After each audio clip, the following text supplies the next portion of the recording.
Hey, what is good, you fucking sexy mother effers? Welcome to another episode of Get Close. I'm your co-host, Gio. I'm Bart. And today we have family. We have fucking Joe Jitsukawa in the motherfucking podcast room. And I'm so happy to have you, dude. Did you just say sexy fucking mother effers? Did I? Yeah, because there's You censored one? You censored one fuck, but not the other. I don't know. I like to limit your fucks. I try to catch people off guard, you know, where they go, "Oh, she's kind of edgy," and then they go, "Oh, but she censored it a little bit." So I like to tease. This feels weird. It's like it feels like JK News, but not really. I know, and that's why I'm happy that you're here because I haven't been on JK News for what, maybe a year now? Has it been a year? Maybe even more. Maybe on and off. Yeah, and like a part of me feels like my soul has died a little bit. Yeah, like, I went from seeing your face every fucking day to like once every 2 months or something. I know. Now. And it's what pretty is that? crazy. Does that make you sad? Do you miss me? Yeah, it's a love and hate kind of situation, you know. Let's talk about the love part. Nah, let's not. Let's talk about the hate part. Let's talk about no. I do think the vibe is different though. Like I think there's something missing because it's like what it used to be is changing from what it is. Like now it's like Careful Boys. It's like a boys group. Like, it's like a locker room. Yeah. So then does that mean it's better without me? 100%. No, I'm just kidding. Fuck. I'm just fucking fishing for compliments, man. I think you should come back. Yay!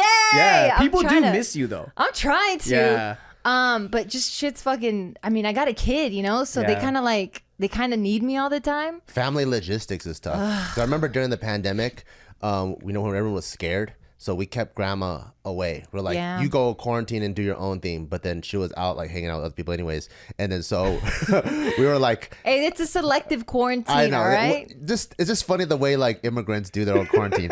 But we have a kid, so we both can't go to JK at the same time. Yeah. So without the help of grandma, it's either one or the other. Yeah. And since I'm the better castmate, I was the one at JK News. And you have Dude, to you're stay not home. wrong. You're not wrong. Like, you're definitely not He's wrong. the freer one. Yeah. Yeah. No, I mean, I definitely miss the energy. I miss the vibe. I miss fucking around. Like, I feel so rusty. Like, I'm here doing a podcast, but I like, he feels like way more fluid and like his fucking, I don't know, what are they called? Like, you're just more oiled up. And I just feel like I'm like, We're like just I need more talking, practice. just having a conversation. So like when you vlog and stuff, that's not practice to you?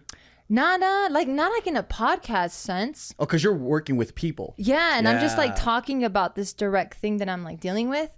But no, I love that you're here because I want to fucking catch up. I haven't talked to you, like you said, in a few months. I think the last time I saw you, we were at David's house. But we didn't really get to talk very much. And even before then was probably another few months, right? What was It that? was like a few months, and then we saw Joe at David's house in another few months, right? Yeah, when was the last time we saw him before that? I don't Oh, remember. when we had dinner at David's? Yeah, Damn, backyard? that's true. that was a minute ago. Oh, man. Yeah, and It's since been then- like, yeah. All right, so catch me up. What the fuck is Where going do we on even with you? start? So you just Okay. came back from Hawaii, right? Yeah. Okay. So I'm building a business out there. Haven't released what it is yet because it's gonna be a surprise. Okay. But in order to do that, I had to establish roots, right? So then like I got a place with our Hawaii family out there, Yeah. Nancy and Sean. Yeah. And then I'm living near in town, which is near Waikiki and stuff. Yeah. What's the address? It's Haka naka huku huku huku Yeah. haka pow. 1544 Haka Haka place. Yes. Yeah. That's tight. Okay, but even before that, like I saw, so I was kind of in and out from JK for a bit. So I had Taika. While I was pregnant, I was doing a lot of the JK News, and I remember fucking falling asleep on set and shit because I was just like fucking pregnant as fuck, and you can't have caffeine or you can't have yeah. a lot of it. Did you ever catch her doing that? Yeah, No, all the you were- time. Yeah, really? you would. You'd be like, "Are falling you asleep? okay?" And I was like, "I'm so sorry." 'Cause she'll But be like- When you were pregnant? Yeah, I'll be like, Yeah. what the fuck are you doing? What the fuck? Yeah, you guys would be talking, and I'm like listening, and I'm just like dozing off. I thought you were just bored. No, I'm just kidding. I don't remember that. That's crazy. Yeah, you were like, "Hey, Gio, are you okay?" And I'm Yeah. like, "Yeah, man, my bad." Like, I'm dying over here. Okay, and then slowly, once Taika was born, I was removing myself from a lot of things that I just was taking up too much of my time. JK was being one of them, and I was like, no, JK. But yeah, I had to do what I had to do. And then in that time, a bunch of our lives changed significantly. Yeah. Yours was one of the journeys that I was like blown away by, because you went from like working like crazy for fucking a decade or longer since I've known you, to then going, wait, I need some fucking me time. Oh, and then you just started traveling the world. Oh, right. So this was 2019. Yeah, before COVID, right? Yeah, I think it's because, well, it probably started from the breakup between me and Jess, and then like being single again, and then like reevaluating life. Because like when you're building life with someone, then your goals are kind of like, okay, so where do we nest or where do we build, right? Right. But then it's like a reset button when you become single again, because it's like, oh shit, so now I have to rebuild myself and my own like journey again. Yeah. So it's like you could be going somewhere with someone. When you have like a life partner, you're like, all right, so what are your goals? You want to do this? What are your hobbies, right? And then like, let's see how we can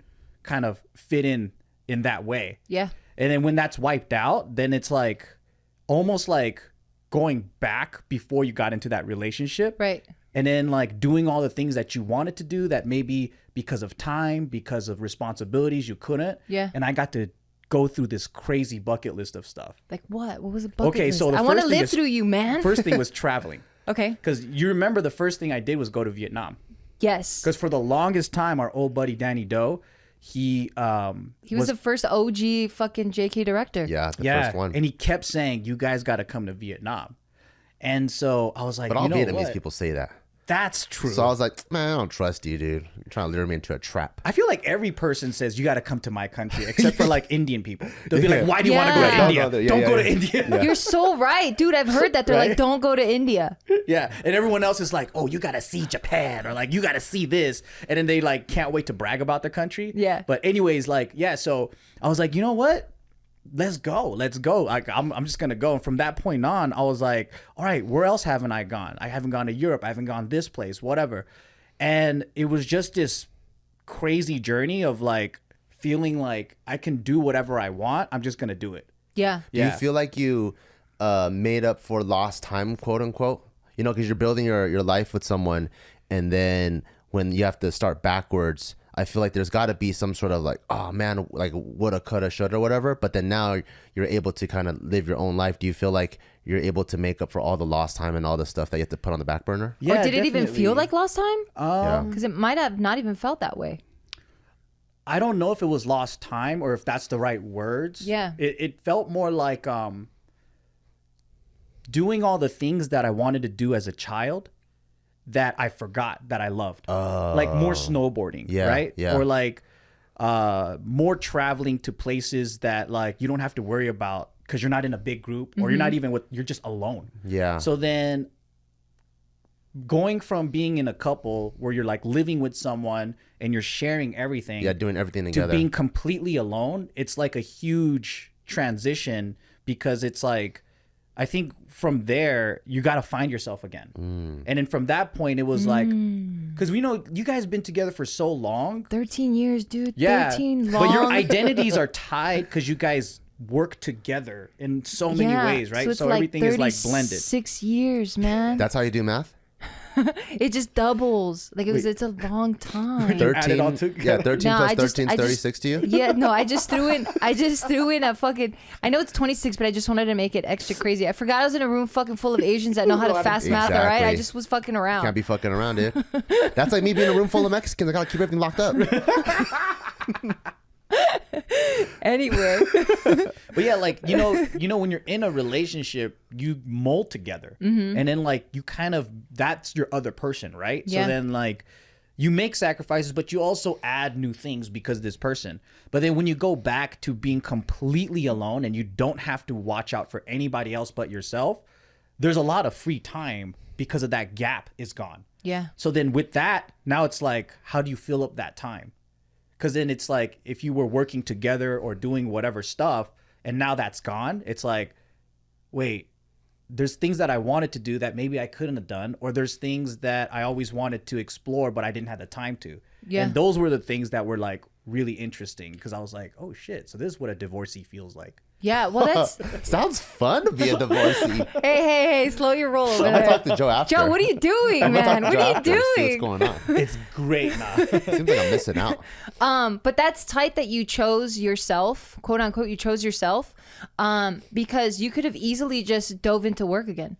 You could have easily just started building some new shit, you know, and just been like, that boat kind of sailed. Like, what was the spark or the flip that you're like, nah, fuck that. I'm going to have fun. I think I felt deprived of fun. So like we were having a lot of fun in what we did. Like, I'm not gonna lie, like it was, you know, that journey that the building phase, that was great. And then the money was even greater. But then it got bad because it got to the point where I remember all of us felt guilty for not working. And we all faced burnout because we would see each other work. And then I'm like, well, am I being lazy? I got to pick up my slack because I don't want to leave you hanging or you hanging. And I see everyone going hard. But it was like a toxic kind of hustle culture, right? Because I think, one, none of us wanted to feel like we were letting each other down. And none of us wanted to feel too lazy. And then the other part was like, I felt ungrateful if I refused the type of money we were getting.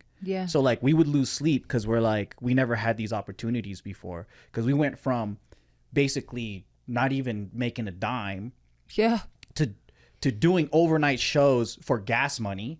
Remember, we went to San Francisco, like, so we wouldn't like, what was it? Like we couldn't quit. I mean, we couldn't not go to work because we still needed to have our jobs, right? But we did an overnight trip so we could still do a show and gain followers. And it didn't pay anything but like maybe gas money and food. It was a same day trip. I remember we left and then we drove to San Francisco. We did the show. And since you had work immediately in the morning, and I think I had to tutor the next day, Gio drove back and we slept in the car. Right. I remember that. Shit was crazy. And then we went straight to fun. work the next morning. Yeah. And then so like coming from a place like that where like, dude, we made like $100 for a show or something, right? We probably lost like fucking like 300. Right. But just getting there. Those were some of my greatest memories. And then it went from having 6-figure deals or whatever. And then when we were getting these offers, it was hard to say no because I didn't know when the next time we would have another deal like that. Because people say like entertainment is like, it's fleeting. It's like, fuck, dude, I don't know if tomorrow no one likes us anymore. It's like, but we're lucky because we're the cockroaches of YouTube. We can survive any apocalypse now. Stick around, We have some of the most loyal, diehard, awesome fan base that just stick with us like over a decade now, right? But when we first started, that was like, I think that's what it was. And then so like years went by of us just like never saying no to sponsorships or whatever it was and opportunities. We just kept growing and growing and growing. And then I think it came to the point where like we also grew up broke, not being able to afford things. So like we fell into a little bit of that consumerism, right? Where we were just buying things and like what reason? Like there was one year we bought more guns than we went to go shoot and enjoy them. We just went to the gun store like every month. Because California has the 10-day wait period and you can't buy more than one pistol. So we just made it like a routine thing every month. We're just going to collect one because the most pistols you could buy is 12. You go once a month, but you need way more. I mean, guns to dudes is like shoes to girls. You don't. You guys are getting watches and we were just fucking going luxury ham. cars. Right. But that's kind of like, I think because we were deprived for like years where a lot of our friends were slowly buying shit and then they would have, you know, their joy like little by little. And then we held off for like 7 years straight, being broke as hell. And then it went just like, I'm going to do whatever I want. Because it went from Corolla to 2 luxury cars, right? That was tight. So it's like, it's not like Corolla and then maybe like Lexus or something. Lexus, and then maybe you go up and get something better, like a Mercedes or like a, you know, whatever. It's like 2 exotics right away. And then so that was also what I think contributed to it. I'm glad I got it out of my system because everyone has to experience it. Me too, Like, because it's also confidence building to achieve and go like, oh, I wanted that and I was able to get it. And then you can go back and say, I want to be a minimalist, or I don't have to get everything every single time. That's what's so funny is like we've had like crazy cars, But the car that makes me the happiest right now is just my pickup truck down there. Dude, same here. I have a man. pickup truck, and then I got one with bench seats, like a fit 6 people. It's the best. And every day I take Taika to school, he gets to sit in the front with me, and he's so fucking happy. I love it, dude. It's awesome. And it's like half the price Yeah. of what your Dude, luxury cars were. I'm surprised it has fucking power windows. Like that's how basic It is. That's how basic it is. It's But it's cloth the best. seats. Cloth seats, and it's just 6, but I get to do all kinds of fun stuff with it. It's awesome. Yeah, we I get feel fuck like off. now the way we like get things is like there's more thought behind like customizing, or like it's really for you, versus like when we first got into this, it was like I'm just gonna get everything because I can. Yeah. But I think that part, we saw the dark side of it. Like everyone tells you about it, right? But I feel like we're the type of people that needs to do it and experience yeah. it firsthand to go, that's the reason why people say this is never ending. Yeah. Right? It's like an addiction, and then whatever. And then so I think I got to the point of burnout where we realized, oh shit, like it's been too long, too much. And then like I didn't really get to do the shit that I wanted to do, because I remember a time where it's crazy, where it's like we could be stockpiled on skits, or we're stockpiled on work, so we're technically ahead. yeah. And then an opportunity would come up to go shoot or snowboard or something, but it's like on a weekday or something, and I would feel guilty, so I would just say no. But then it's like that's supposed to be one of the benefits of being an entrepreneur, where you set your own schedule. But we had an office, everyone showed up, so I would be like, no, I'm not gonna go. And then I'm like, but because I felt guilty about it, you know? And then I ended up on the weekend, then I feel like I'm supposed to do the side hustle shit, which is our vlogs or whatever. So it ends up being you just never do anything you like for a long time.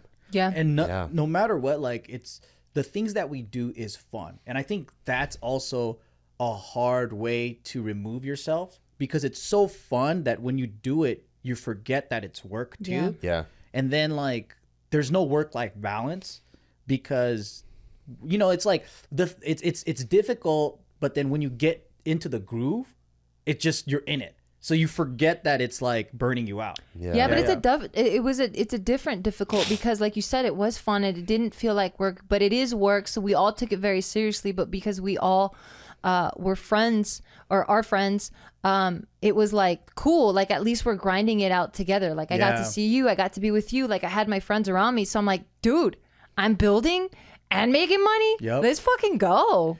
And if you think about it, this is what, I think it's our 15th year.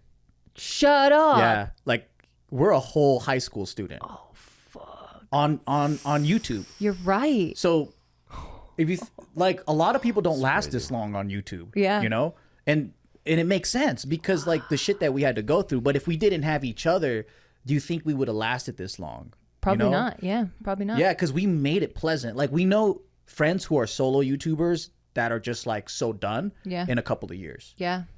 And they're so depressed, and then they get the money, but then they realize, like you were saying, like the money isn't really anything, because it's like you can buy whatever you want, and after you get it, you're like, well, that happiness is kind of fleeting. Now what? Like I'm still alone. I'm still grinding. Like I don't have the work-life balance. Yeah, I get it.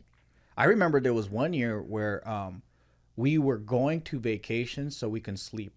Remember that? Oh, yeah. We would get Airbnbs in Hawaii. Yeah. And we would go there, and the most of the time was spent with us and David sleeping in the house, Passing The out everywhere. best. and relaxing. And I was like, why are we here? Like we could do this at home. Yeah. We should be at the beach. And then we just had no more energy. We're just sleeping at the beach. Yeah. We went to the beach to sleep. We didn't even swim. Yeah. And I think all those things kind of added up. And then during the pandemic, it gave me time to really think and be alone and reevaluate everything. And then so I was like, I don't want to feel obligated to this, because it should be fun. Like when we do everything, right, we should be walking into it like, I can't freaking wait to talk to you guys on JK News or all these things.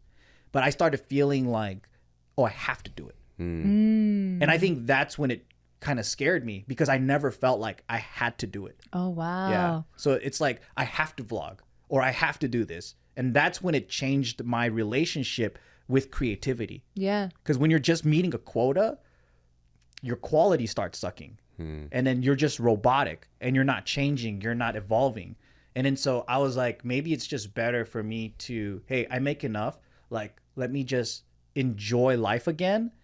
And then when I vlog, when I do stuff with my friends, when I create content on JK News, it's more from a place of authenticity. Like, I'm here to enjoy myself. And then I think when you enjoy yourself, the fans do, you know? And I think they sense it. They sense when we're forcing the content and like we're not on our A game that day. I think they feel all of that. And I was like, if I keep doing this and I'm burning out, they're probably going to be bored of the content too. Yeah, that's true. Yeah. Do you journal? Because these are like some pretty deep, like introspective thoughts. Like, do you journal or do you talk to yourself out loud? I talk to myself. Out loud? Maybe, but like, you're not being authentic. You know that? Oh shit, that's so true. I talk to myself, and I talk to people who are in the same boat. So like me and David will have this conversation, and we were like, oh dude, like I think we've experienced burnout for 2 years straight. Yeah.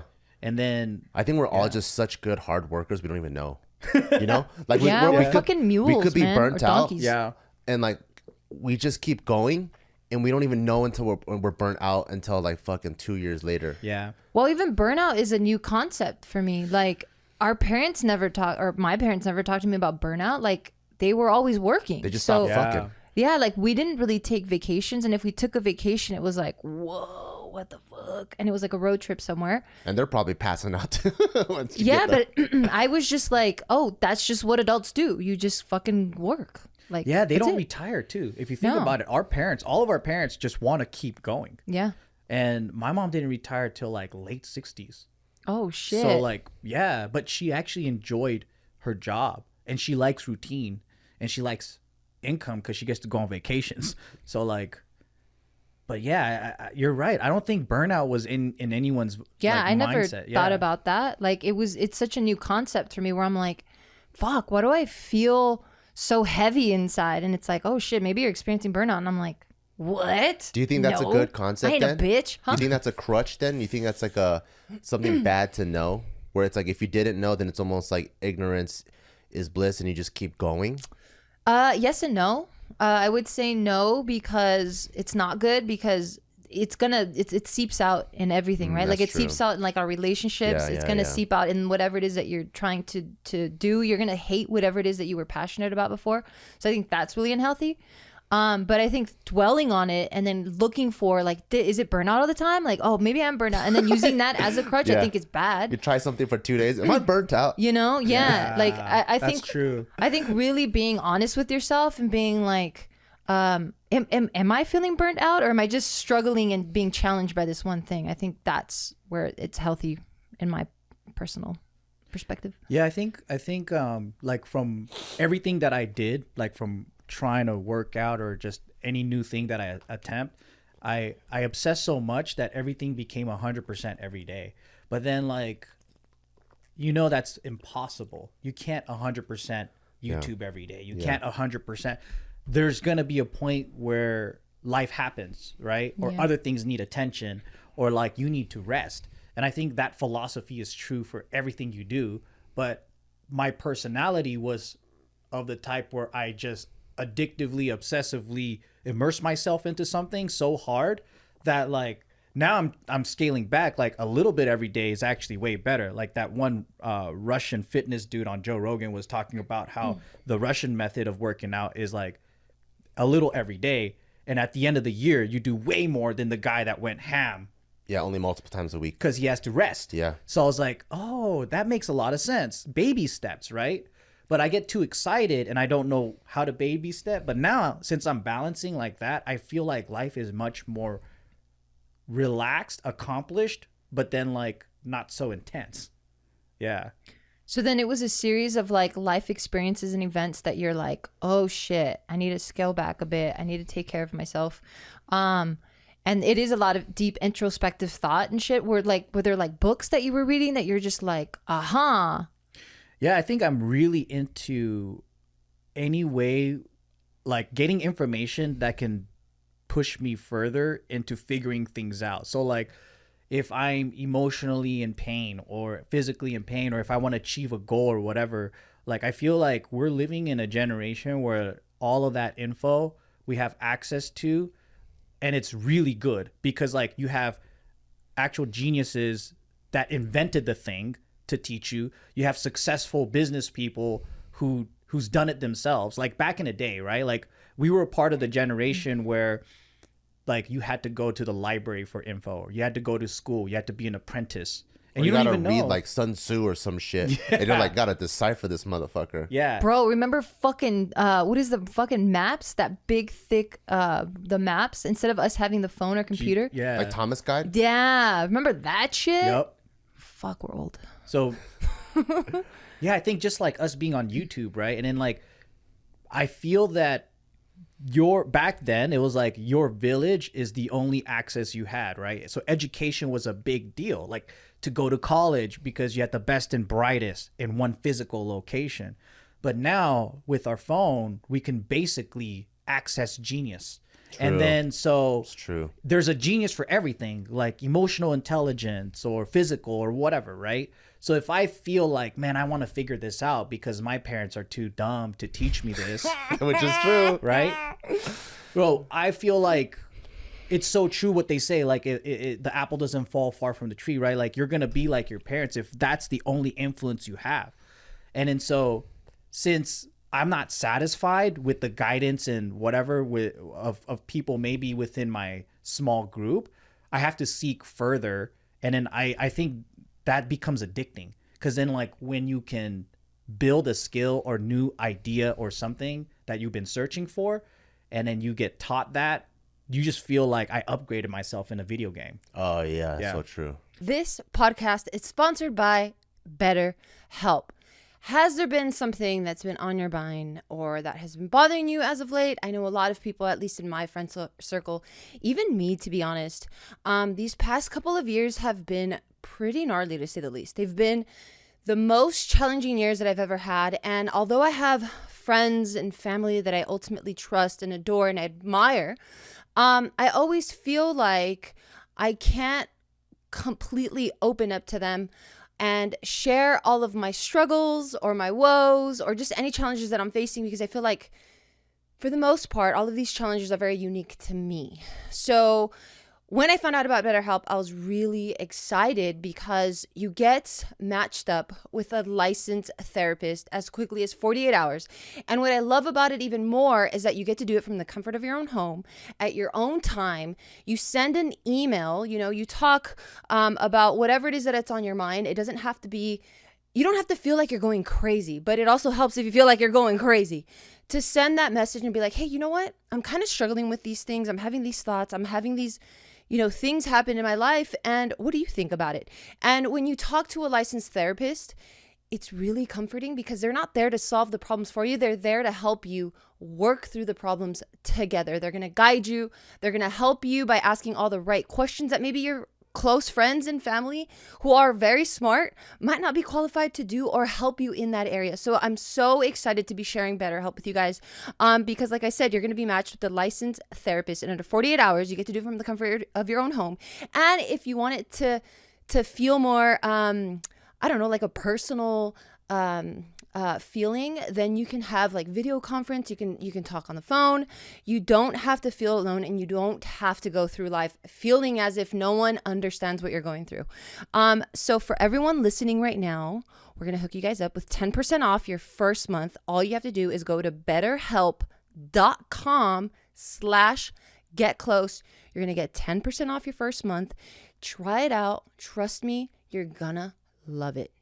I love that you've always used that line. Ever since I've known you, you've always called life a video game. And you're like, that's what makes life fun for me. Yeah, it is literally. And especially if you played games like GTA and whatever, it's like so blending with reality. Like, oh yeah, I actually learned fashion from video games. Okay, yeah, walk me through all that because I don't play games. Well, you actually did help me with basics when we went shopping and stuff like that. Nice, okay. But then I actually, during that time though, I'm very practical in a way where like, I don't like to buy things just because it makes me feel good. I want to make a lot of money first, and then I have a budget that's like, okay, that's going to help me. I can use that and explore. Like, Me too. Like if I was an artist, I'm like, I don't want to buy all of the colors, so I'm just gonna use black and get really good with this because it's too expensive, and then I'm gonna sell this piece, and then I'm gonna buy the colors. Damn, so I'm true more entrepreneur. I'm more entrepreneurial, I guess, in my mindset. So I have to earn the color set and upgrade that way. Wow.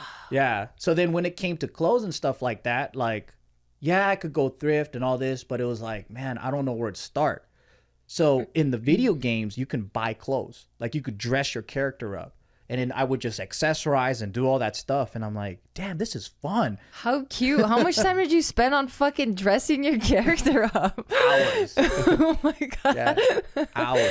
You can like get rings and You shoes could go to and the shit. mall. You could buy some new stuff. It's like you go rob a liquor store. You like beat some Nice. people up. You save up all this money. The good old days. Yeah. And then you go into the mall and then you buy a suit or you buy, workout clothes or whatever. And I was like, dude, this is how you match colors and stuff. Yeah. That's fucking cute.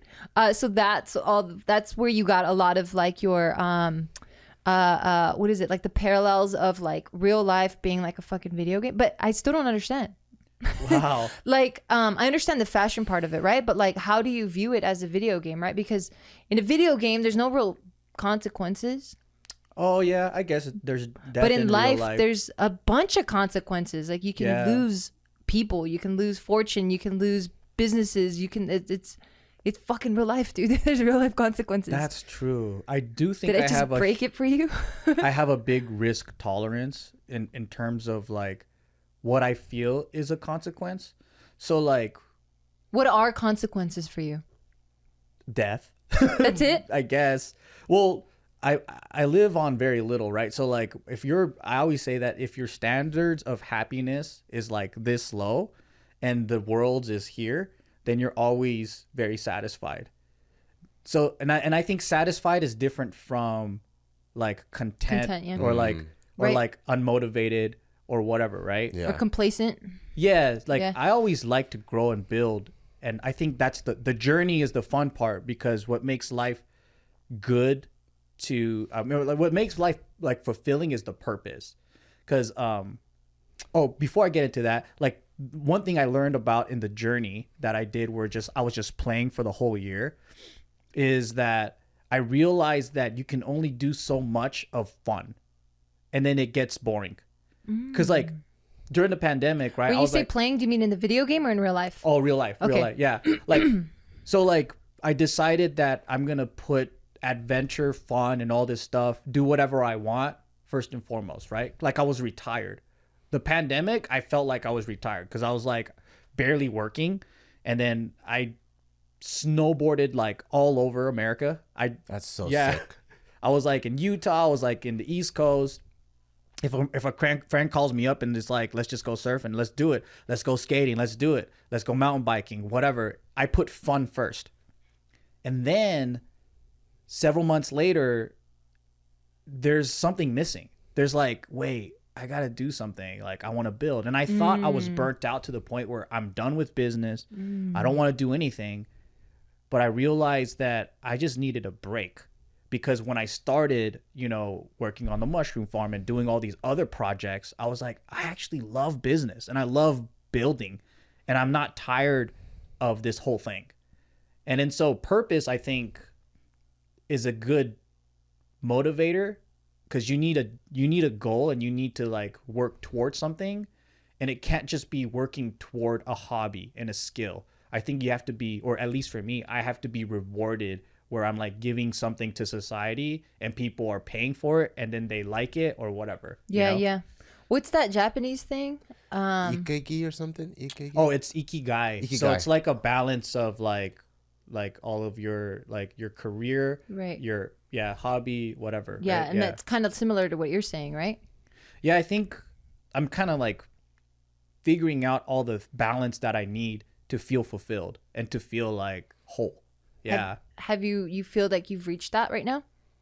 Yeah, I feel like I got a better understanding of balance, because like one was like working too much, and then like and then you lose the purpose and you lose the meaning, because then it becomes robotic and it's too much of it. You need to take a step back and be like, wait, why was I doing it in the first place? And then you have too much fun, and then it's just like you can only enjoy so much to the point where like it gets boring. Like drinking too much gets boring and it becomes an addiction. Like fucking too much gets boring after a while, or like everything, right? I like that you've taken everything to the fucking highest notches and you're like, yeah, drinking too much is too boring. Fucking too much. Oh God, don't even get me started.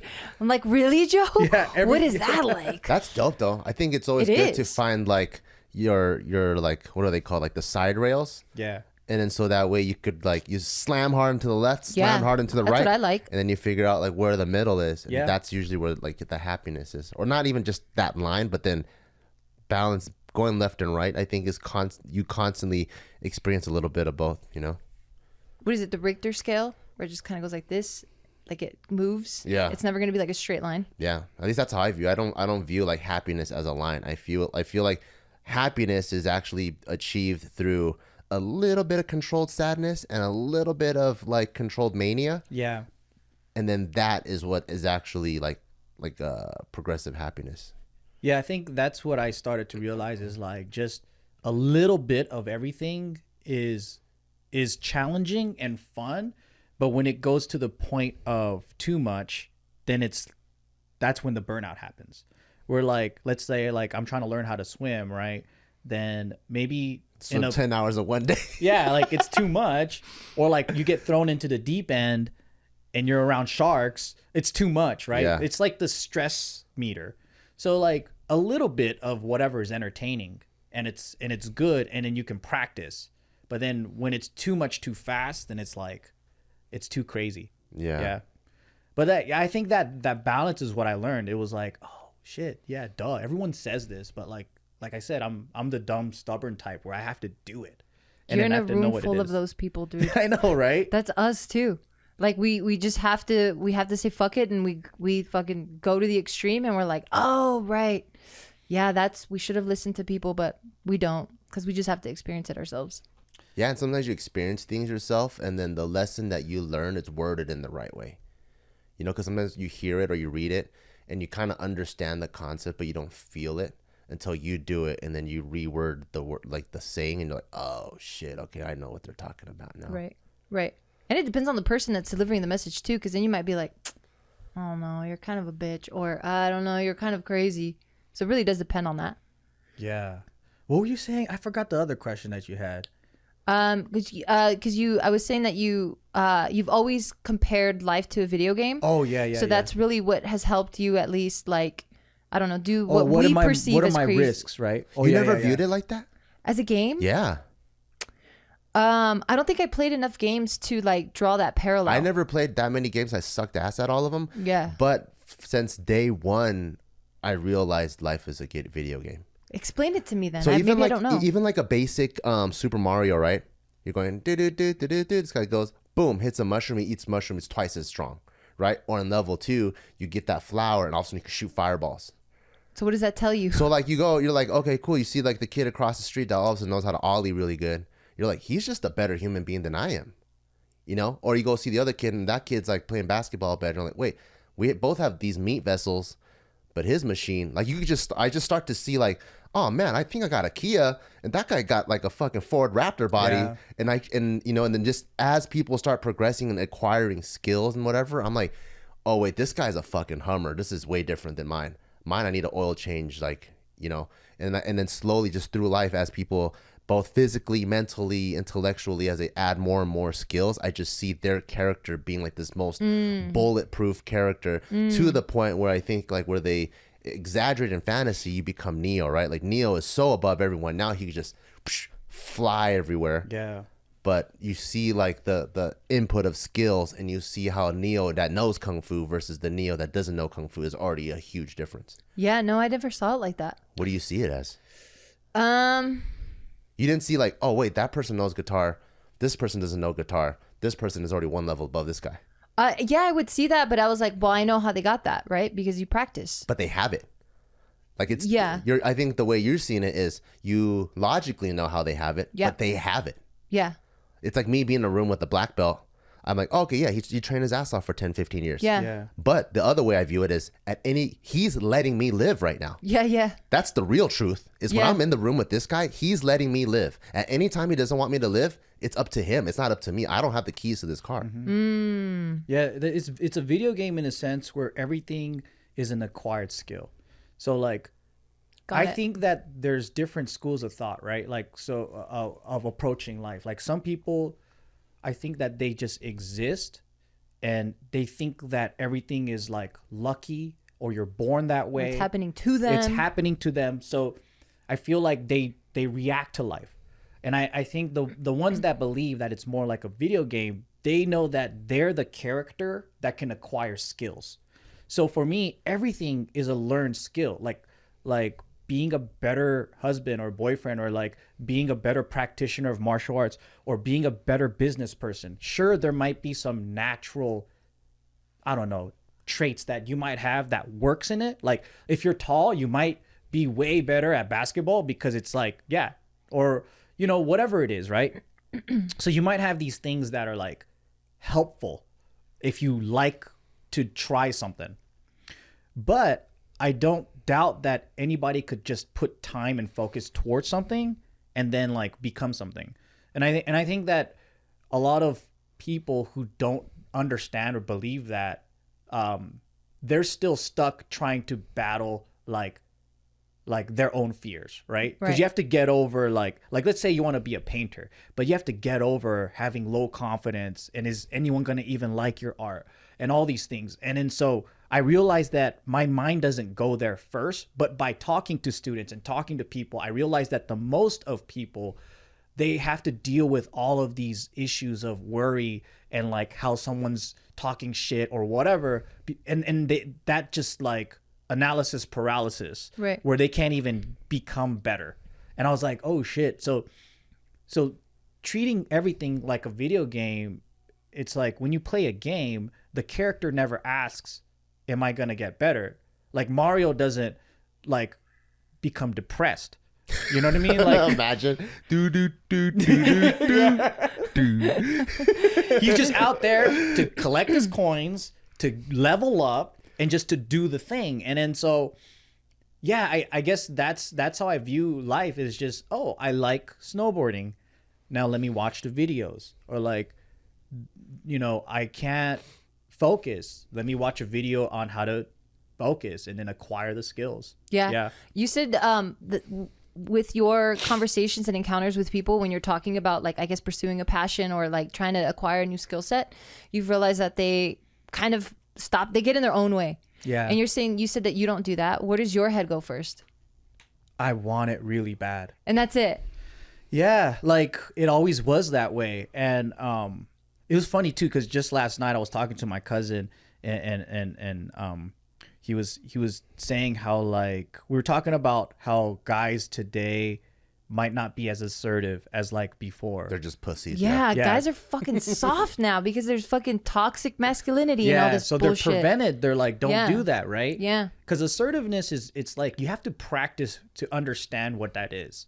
You can't just be overtly aggressive. That's just hiding your insecurity. Yeah, because that's not confidence either. Right, it's not. Yeah, and then you can't. Yeah, so you can't be just a blunt asshole either. Yeah. You gotta, But anyways.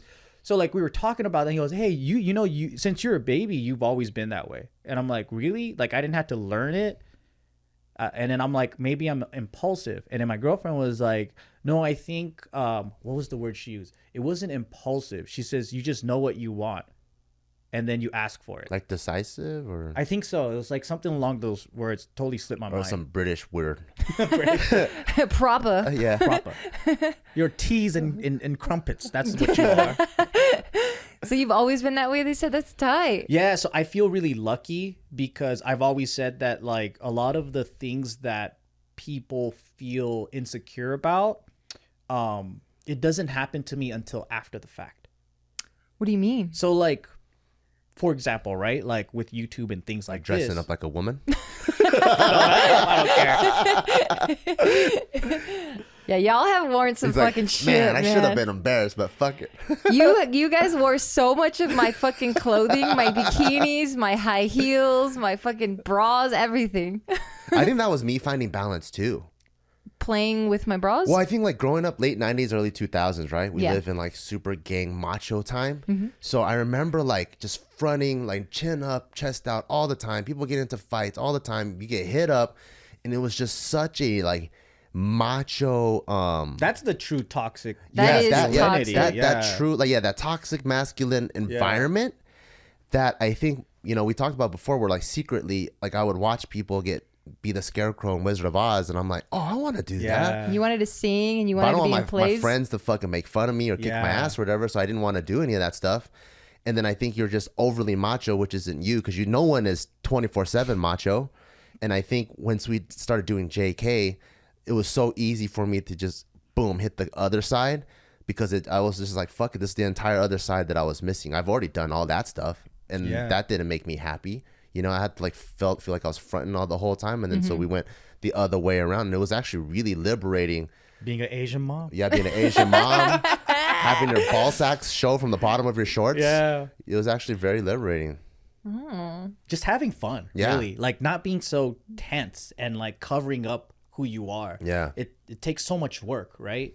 And I think that's just real confidence, is like being unapologetically who you are. It sounds so cliche, but that's who you gotta be. It's like, but I think even with all of that, I've always been more, okay, so when I want something, that's all I could think about. And then like, I think like what I realize is that there's people who go, what if I fail? And then I get FOMO of, what if I never get to try it and then I die? That like, I need to try this because it's scarier to me, because it's guaranteed that if I don't do it, I fail because I never tried it. Yeah, man, so you sound like all the fucking memes that are getting passed around in IG. I know, right? Yeah, but that's it's true. It very much is true. That's why they're getting passed around. Because how many people do you talk to them, right? And they tell you like, hey, what's like one thing, like if I could snap your fingers, if I snap my fingers, I'm like a genie. What's one skill or one thing you would do? Everyone has something. Yeah. And then you go, why don't you do it? You're like, oh, I know, right? And then you're like, well, it's actually pretty easy. You just sign up and you start doing it like once or twice a week. Like, I know, but there's just something in their own way that they like never do it. Yeah. Some of it's failure. Yeah. Some people is just, they have all these other speculative, like negative repercussions. Oh, I'm gonna get hurt, or what if I do this, or what if my people look at me this way? And there's just so many imaginary obstacles that aren't even the case. Yeah. I do have those thoughts, but like I said, it's usually after the fact. So like, it's not before I do it, because ignorance is bliss, right? And then let's say like, so for example, snowboarding, right? Like people would go, oh, it looks risky, dangerous, I don't know, right? And then it's not till I fall on my tailbone and I'm like, oh, I shouldn't have done this, I almost crapped my pants. Right? True story. Really. And then like later I get better and I get some close calls and I'm like, oh shit, what if I actually died back there? So then it's not till way later I start to process the fear and things like that. Like the other day I bought a moped in Hawaii, and then like out there they don't lane split like California. So I just used to going in between cars, right?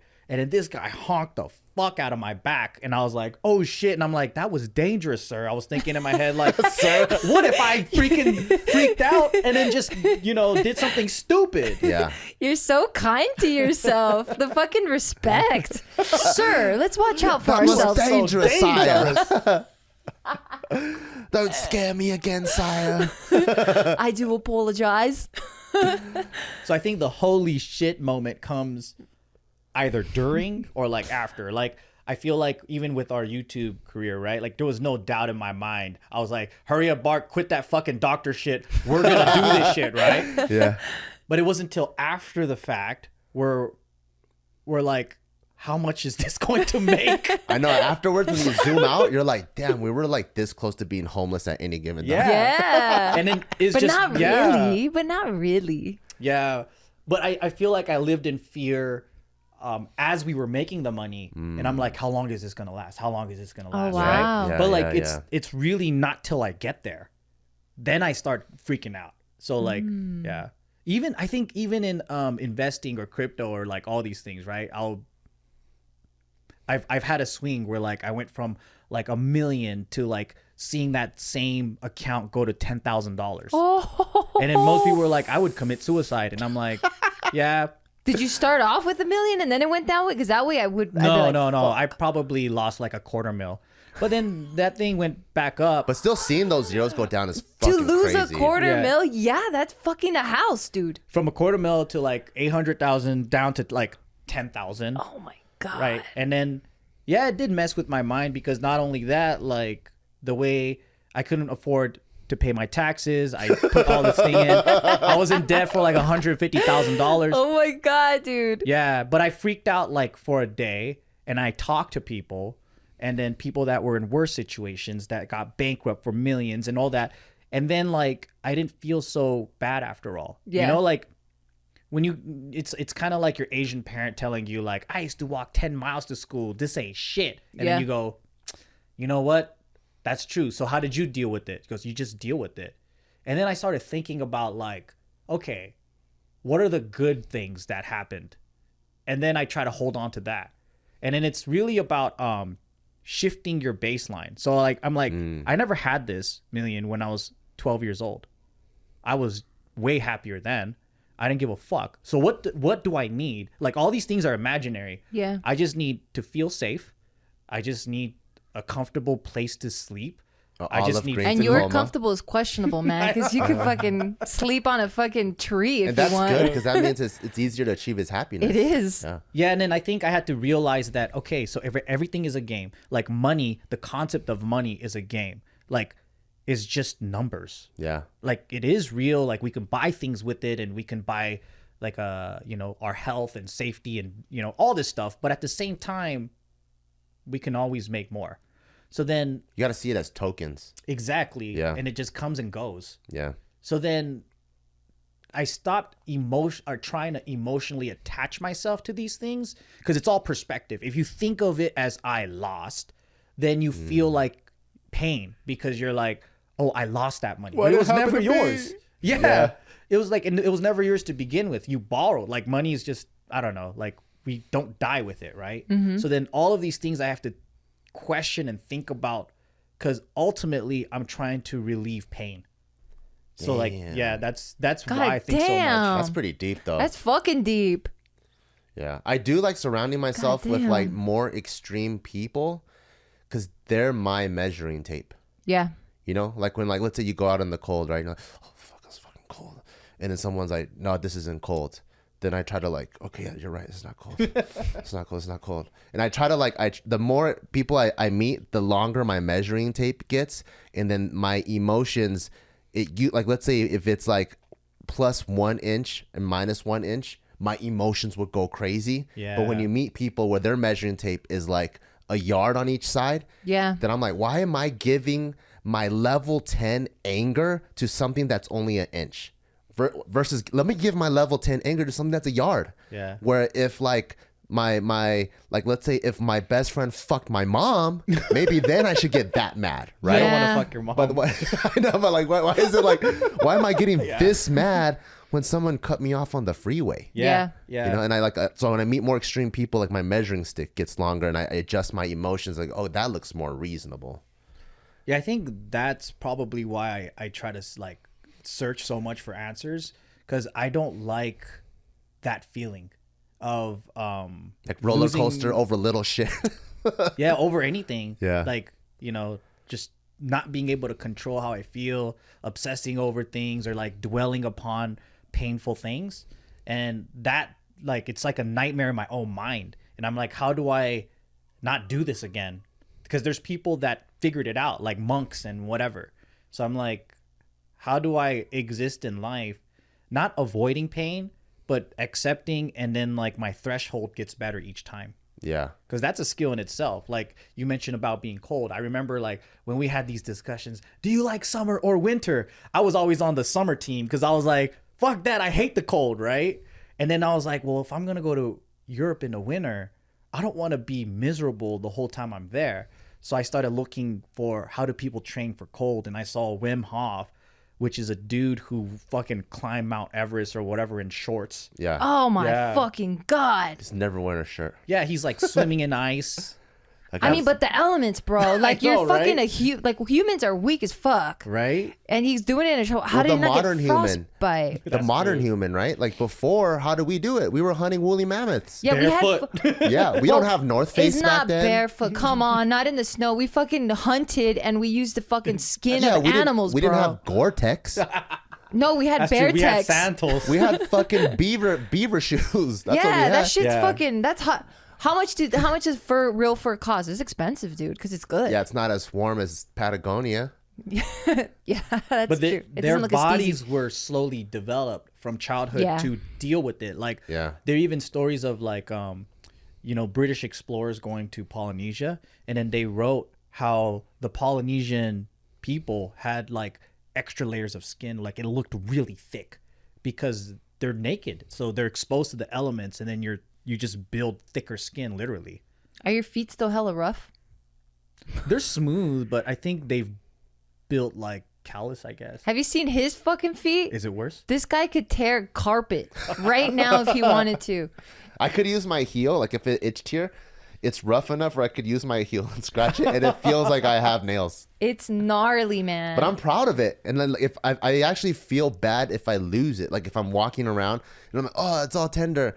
I actually feel bad, like I feel like I earned it, and now like shoes are an option, and it feels like my character leveled up in a game where I can now be like in gravel mode or something. And there's research That's now true. saying like how shoes actually contribute to like leg problems when you're old. You know, when you're like old and then like they're saying like you got bad knees and ankles and all that. It's because like, humans were meant to just walk barefoot.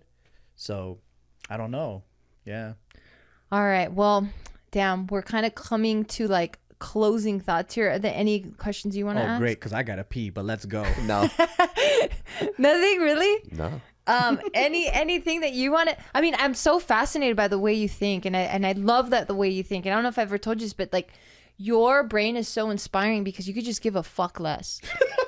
Like you can give a fuck less, and I absolutely love that because like I'll see you like go to the gym and you're the only dude at a powerlifting gym in the corner on our turf, just fucking doing martial arts, not giving karate. a fuck. Where most people would be like, okay, wait, no, like this, like I'm not like vibing with the rest of the space here, you know? But you're just like, fuck it, I don't care. Like, where does this come from? Like, was there like a moment that you were like, aha, or you've just always been free? I'm probably like embarrassed after I did it because I remember I was dancing at Barbell and I was like, oh my God, the mirror is so good for dancing. And then so in between my lifts, I would go and then I would just do the waves and shit. And I'm like, dude, I wish I had big ass mirrors like this. And I saw this guy like laughing at me and I was like, oh, fuck. Damn, this isn't appropriate right now. So you like, don't even control it. It just happens. Kind of. It's yeah, I think that's what I mean by like I just do it because I want to do it, and then later I'm just like thinking about it like, oh, that was kind of embarrassing, like maybe I shouldn't have done that, and then I'm like, man, that guy made fun of me, and I'm like, oh well, I did it though. I think that's a better way to live though. I think Because so then at least too. you pursue what is the most honest you, right? Like you have an honest feeling, you pursue that feeling. Versus, I think a lot of people have an honest feeling, but they have so many of their own personal people going, no, That's like me. their own internal parent. And then they don't do it.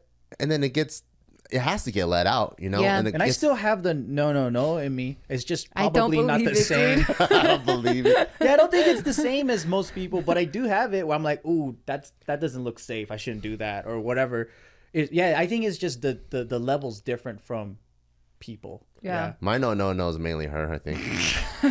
Yeah, it is. It probably really is. I was telling Joe in the garage, we were going to check up the snow. And then there's like a big pile of snow. And then like everyone's pulling over to park to play because that's where the kids play with the snow sleds on the side. And she goes, I don't think you should park here. I'm like, nah, fuck it. And I went, rah, rah, rah, rah, and I got stuck and my fucking tires are spinning and just snow splattering everywhere. She goes, I told you. It felt so good. It fucking felt so good to be like, I called it. And Tyke and I are all playing in the snow, having a good ass time. He's trying to take his truck out. But That's so funny. But what's tight is the guy that pulled me out. And, he was like, I I was like, oh man, my wife told me not to even pull over anyways. He goes, what are you gonna do? We're dudes. I'm like, that's true. We're scientists. Is Yeah. And then she was like, see, did that teach you a lesson? Now you gotta listen to me. I'm like, no, He's gonna do it again. No, now it tells me, oh, I should have had a winch. That was the missing part. Yeah, a winch would have been really tight. Yeah. This is the second time your ass gets stuck. Third time that you get stuck and you can't get out. Yeah, I pull myself out. So I need to get a winch now. Yeah, the second time, the first time was when we were dating. He's been trying to impress me. But we weren't even dating. That truck didn't have 4-wheel drive though. Fine, that was the first time. Second time was we were at a barbell retreat. He drove into the Big Bear Lake when when it gets dry. He drove into that shit. Because it looked dry at the top. Oh, I remember. Yeah. You guys were stuck for like 6 hours. His right? lifted black truck, like how big is that lift? Maybe like 3 inches at 33 inches tires. It's pretty big. Yeah, and when you open the door, the fucking ground was at like your level at the door. I'm like, this motherfucker. Yeah, I just went, and right when I get in the lake bed, it went, and then my tires. And it got stuck. And then you had a tow truck, and the tow truck had to pull out the tow truck. I talk a bunch of shit, but like it's fun memories. Like it's for sure fun memories, but it just feels so good to be right. It's better than having a peaceful trip. Yeah. I guess so. You want to flip your car and do some crazy shit, and then you're like, that was kind of cool. Yeah, that's true. I just don't like the inconvenience after. That's all. I have a thought. Yeah. So I think I actually do give a lot of fucks, but it depends on what it is. So like, maybe I'm just finding this out right now, but I think the thing is what people value and care about is not the same thing that I care about. So what's important to me, let's say like, is achieving practice time at the gym, and that's the only time I have to do it. So am I going to sacrifice that or just put up with the shame and practice dancing at a powerlifting gym or whatever, right? And then so because the end goal is being able to achieve being a better dancer. So if I have the place and time to do it right now, I don't want their opinions and these strangers' thoughts to bother me. Yeah. So then like, especially if they're strangers. Right. And then I think that's the thing, is that if I'm not bothering them being rude, if I'm not really messing things up, it's just judgment. Yeah. That's all it is. And to me, I don't care about that. Is like, if the judgment doesn't hurt me in any way, doesn't hurt my business, it really just doesn't matter. It's an opinion. And I think that that's where I don't give a fuck. Because I think what's more important, where I do give a fuck, is achieving the things that I want. Sick. Yeah, no, that makes 100% sense for sure. And that's something. It's funny because I see a lot of that in my mom. I fucking adore my mom. I love my mom. She's the fucking best mom ever. But I mean, she just grew up in a time where everyone's judging, right? Yeah. So I grew up from her mindset of like, everyone's looking at me, like we got to present ourselves like in the best light ever. You don't want to speak this way, you don't want to sit this way, you want to behave this way, because what are they going to think? But no one's looking at you. Absolutely. Everyone's thinking about themselves. Absolutely. And I know this, right? Because I'm like, when I hear her, like if I'm like, hey mom, let's go get food, she goes, oh, I'm not dressed and like appropriately or whatever. And I'm like, you're not that important. Yeah. Like no one's even going to know that you walked into the room. Like you're not going to affect anyone's life. Your mom needs to steal more. Yeah. Because you know when you're stealing, you're like, oh my god, everyone's looking at me. Oh my god, right? Yeah. But if you've actually stole a lot, you don't do you can any of that. literally grab something, no one gives a fuck, and put it in your pocket, and no one's paying it because everyone's in their own shit. Yeah. I think that's the biggest realization for me, is everyone's so fucking focused on themselves that they don't give a fuck about you. And maybe once in a while you have a mean person that's just like judging you all day, but then at the end of the day, their opinions don't help you progress at life, make you better. So why should you hold yourself back and then please them or please the people just for a moment while you hold yourself back from achieving the things that you want? I think that's the thing that's like blows my mind. That's so dope. Well, damn. I don't even want to add to that because it was such a profound statement and it's such a dope realization that you just kind of had here. Why are you still talking then? Because I'm about to close it out, motherfucker. Please, I gotta pee so bad. Okay, so Joe has to pee, but I would love to have you back. This was such a dope podcast. It was so dope catching up with you. I fucking love you, and I'm so happy to have you in my life, man. And I know that you miss and you love the fuck out of me, but it's just something hard for you to say, so I'll say it for you. Gio, as Joe. Say it for you. As Joe, your friend. I'll move my lips so you can say it for me. Gio, as Joe, your friend, I want to say 3 things. I think you're so beautiful. I think you're so smart. Wait, hey. I think you're so smart, and I've missed you so much. All right. And on that note, I want to say thank you so much, and we'll catch you next week. Bye. Bye. Oh.